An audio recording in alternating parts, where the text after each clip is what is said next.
तकलीफ होती है, बहुत तकलीफ होती है, लेकिन ये ज्यादा दिन तक चलने वाला नहीं है। पाव का घड़ा इनका भरने वाला है। आंसू तो ये लोग हैं जो दिखावा करते हैं, मुंह में लड्डू खिलाते हैं सैनिकों के और पीठ में छुरा घूंपते हैं। अपील करती हूँ, जाति में ना बटे, धर्म में ना बटे। सबसे बड़ा धर्म है इंसानियत। इंसान बन के जियो, इंसानियत सबसे बड़ा धर्म है।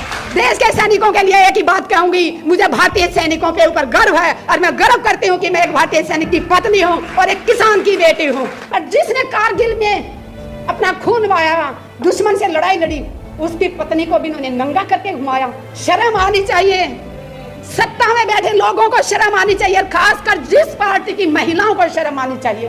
देश सुरक्षित हाथों में है, सो जाइए आंख बंद करके। अरे मणिपुर में जो हुआ उसको देख के कोई बहन सोई है क्या? हमें वो ऐसे लग रहा था कि वो हाथ जो छू रहा था उसके योनि को, वो हमारी योनि तक पहुंच रहा था।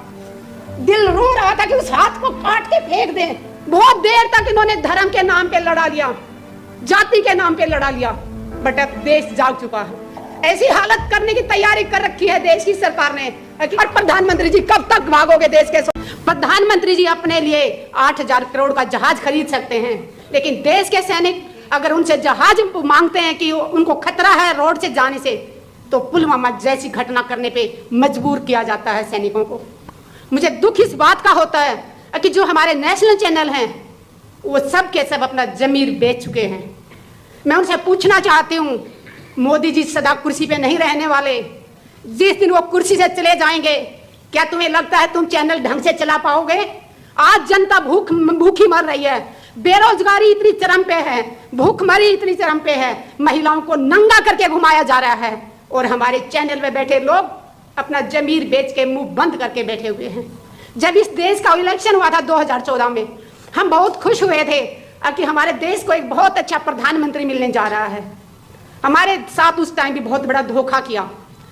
हम चेहरा देख रहे थे मोदी जी का कि देश को ये चलाएंगे। इनकी अच्छी अच्छी बातें सुन के हम बहुत खुश हुए थे कि हमारे देश का बहुत भला होने वाला, लेकिन पूरे देश के साथ इतना बड़ा धोखा होगा ये हमने नहीं सोचा था। चेहरा प्रधानमंत्री मोदी जी का दिखाया गया और देश कौन चला रहा है? अडानी अंबानी, जिनको हम जानते भी नहीं थे। चेहरे से जो गांव की औरतें हैं वो तो जानती भी नहीं थी, लेकिन आज प्रधानमंत्री जी ने ये साबित कर दिया कि वो सबसे कायर प्रधानमंत्री जी हैं। दुख होता है जब सैनिकों के नाम पे वोट मांगने जाते हैं। पुलवामा इनकी कमजोरी के कारण हुआ। इंटेलिजेंस का कान और आंखें बंद करके सोया हुआ था।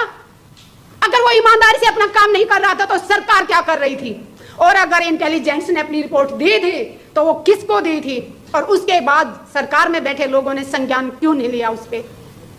क्यों नहीं? जब उनको पता चल गया था कि इस रास्ते से जाने से विस्फोट हो सकता है, तो जिसने भी एयरलिफ्ट से जाने से मना किया, परमिशन देने से मना किया, उसका नाम देश के सामने आना चाहिए। देश की जनता जाग चुकी है। बहुत देर तक इन्होंने धर्म के नाम पे लड़ा लिया, जाति के नाम पे लड़ा लिया, बट अब देश जाग चुका है।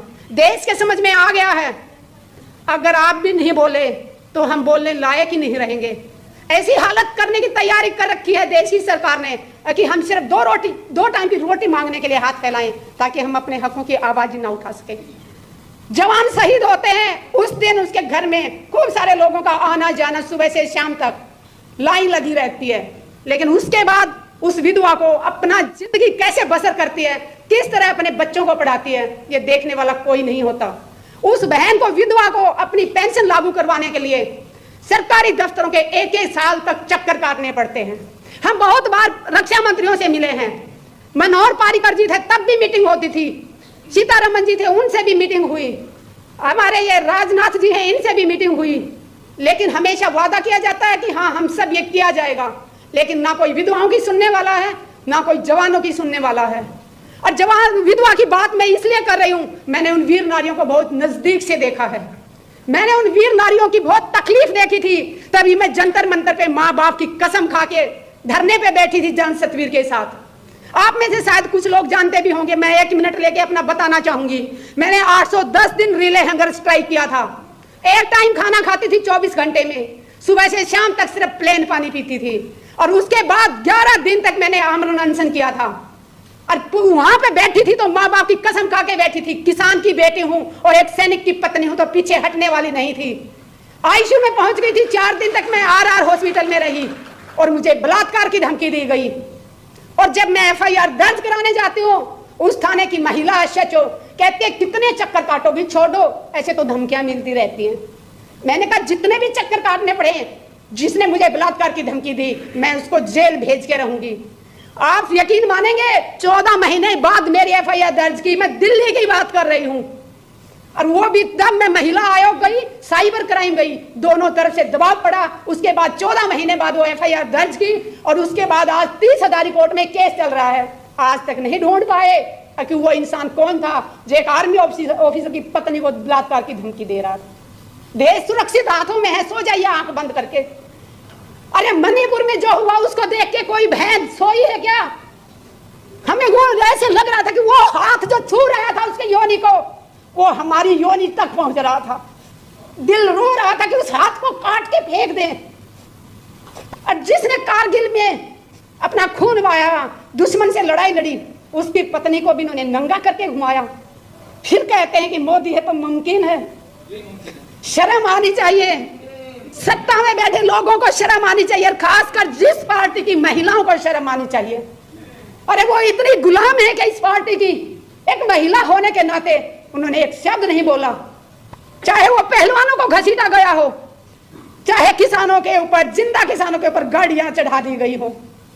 तकलीफ होती है, बहुत तकलीफ होती है, लेकिन ये ज्यादा दिन तक चलने वाला नहीं है। पाप का घड़ा इनका भरने वाला है। आप सबसे एक अपील करती हूँ, जाति में ना बटे, धर्म में ना बटे। सबसे बड़ा धर्म है इंसानियत। इंसान बन के जियो, इंसानियत सबसे बड़ा धर्म है। देश के सैनिकों के लिए एक ही बात कहूंगी, मुझे भारतीय सैनिकों के ऊपर गर्व है, और मैं गर्व करती हूँ कि मैं एक भारतीय सैनिक की पत्नी हूँ और एक किसान की बेटी हूँ। अत्याचार ना सहो, जितना अत्याचार सहोगे उतना ज्यादा दबाया जाएगा। पुलवामा में जो भाई शहीद हुए, उनकी पत्नियों की मैं तकलीफें बताऊं आप लोगों को। वो शहीद हो जाता है, विधवा हो जाती है, वो एक ठीक है, अलग बात है, करती कि मेरे आदमी ने शहीदी दी, गर्व महसूस करती है। लेकिन उस विधवा को कितनी तकलीफों से गुजरना पड़ता है। हमारा समाज उस विधवा को अशुभ मानता है। मैं देश की मातृशक्ति से अपील करती हूँ, विधवाओं का ऐसे तिरस्कार ना करो। उन्होंने अपने सुहाग को देश के लिए दिया है। अरे वो अशुभ कैसे हो सकती है? उसने अपना सिंदूर कुर्बान कर दिया देश के लिए, और उसको कहा जाता है कि तू तेल नहीं चढ़ाएगी, तू किसी को टीका नहीं कर सकती, तू पूजा में नहीं बैठ सकती, कि तू अशुभ है। अशुभ तो ये लोग हैं जो दिखावा करते हैं, मुंह में लड्डू खिलाते हैं सैनिकों के और पीठ में छुरा घूंपते हैं। अगर ये सच्चे होते तो आज तक पुलवामा के ऊपर कमेटी क्यों नहीं बनाई? अगर बनाई है तो उसमें कौन कौन सदस्य हैं, और वो जांच कहां तक पहुंची, पूछता है भारत प्रधानमंत्री जी से। और प्रधानमंत्री जी कब तक भागोगे देश के सवालों से? इनके सांसद जब भी कोई सवाल करता है, चाहे पीटी उषा मैम से मैंने सवाल किया था जंतर मंतर पे तो वो भाग गई थी, मीनाक्षी लेखी से बात की तो वो भाग गई थी, जिससे भी सवाल करते हैं वो भाग रहे हैं। आज देश का बच्चा बच्चा जाग चुका है, प्रधानमंत्री जी से सवाल पूछेगा, और आज नहीं तो कल प्रधानमंत्री जी को देना होगा, जवाब देना होगा। जय जवान जय किसान।